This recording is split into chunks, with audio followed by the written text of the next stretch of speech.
Hello, how are you today?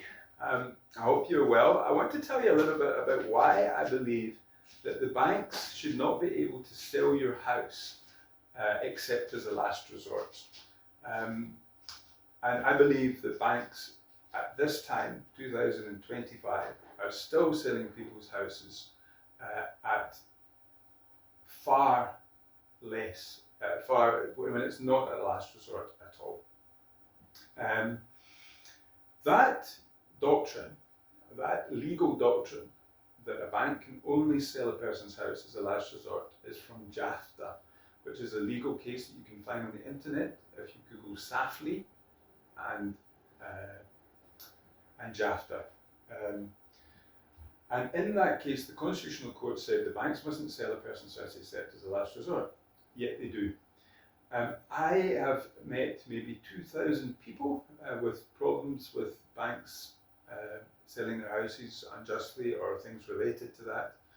And I have seen banks coming after people again and again in circumstances that are not a last resort. Now, what do I mean by that? I mean, when the person is now able to pay their bond, that's the classic. Um, so a person loses their job, a year later, they get a new job, maybe even at an increased salary, but it doesn't matter, at least they're able to pay their bond again. Or business goes down a lot during COVID, business comes back afterwards, people have money to pay, the bank still wants to take their house. Now, the banks say when they are asked that they don't do this, but I've seen it many times. People come to me and they say the banks are doing this to me. And maybe the banks don't have control over their own institutions, but that's just one of many cases. You may have heard about the concept of securitization that we talk about in other cases.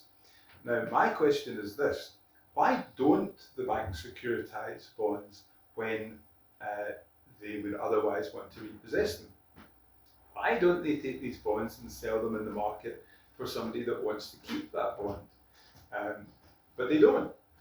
Why, when somebody comes who's a credible credit provider, the uncle or something, the brother of the person that's in trouble, and they say, no, I'll take on this debt, why don't the banks say, okay, let's check out the credit of this individual and he can take over the responsibility for the bond? Now, sometimes they maybe do, but there's lots of cases where they don't, and they go ahead and try and sell this person's property as a last resort. And in my view, the banks are liable when they do that. In other words, if they sell your property for less than it's worth, when it's not a last resort, then they are actually um, committing a delict, and they must pay back the person that they've done this to. Because it's clear in law that if it's not, then it must be a last resort. So if it's not a last resort, that's wrongful, and the bank must pay for that. Thank you, and I look forward to speaking to you in my next video.